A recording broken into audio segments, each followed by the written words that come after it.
Le secteur agricole nous intéresse également. Le 15e symposium international de la Société internationale des plantes tropicales à racines et tubercules se tient en Côte d'Ivoire. Du 3 au 7 février, les acteurs de la chaîne de valeur agricole pencheront sur les technologies de pointe et la résilience climatique pour une gestion durable des cultures tropicales de la sécurité alimentaire. Anja Sémian et Doumbia Ayuba ont assisté à cette cérémonie d'ouverture des travaux. La sécurité alimentaire, la réduction de la pauvreté et le développement économique, c'est l'intérêt de ce symposium qui réunit tous les acteurs mondiaux. Pour la gestion des plantes tropicales, les professionnels de la chaîne de valeur agricole conjuguent leurs efforts à l'effet d'exploiter les technologies de pointe et la résilience climatique pour une culture durable des racines et tubercules. Et cela, en fait, sont des cultures très importantes pour la sécurité alimentaire. Et vous le savez très bien, dans chaque pays, en commençant par ici, dans l'Afrique de l'Est, de l'Ouest plutôt, vous avez en fait le manioc qui devient une culture très importante.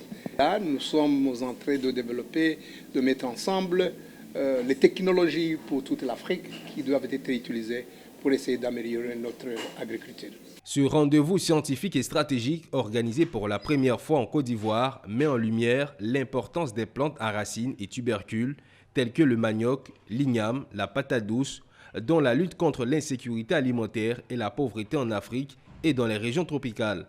Pendant 5 jours, plus de 200 participants venus d'une trentaine de pays échangeront sur les dernières avancées scientifiques, les innovations technologiques et les politiques publiques visant à optimiser la production, la transformation et la commercialisation de ces plantes.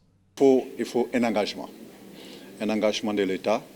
Déjà, l'État s'est engagé à soutenir la recherche agronomique, qui est le pilier de toute innovation.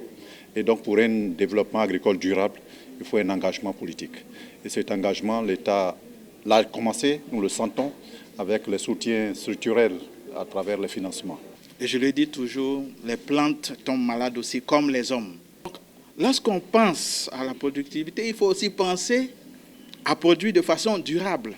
Et pour cela, il faut pouvoir protéger nos cultures. La Société internationale pour les plantes racines tropicales, branche Afrique, a été créée en 1978 pour stimuler la recherche, la production et l'utilisation des plantes racines et tubercules dans diverses chaînes de valeur en Afrique. La dernière rencontre s'est déroulée en Zambie en 2021.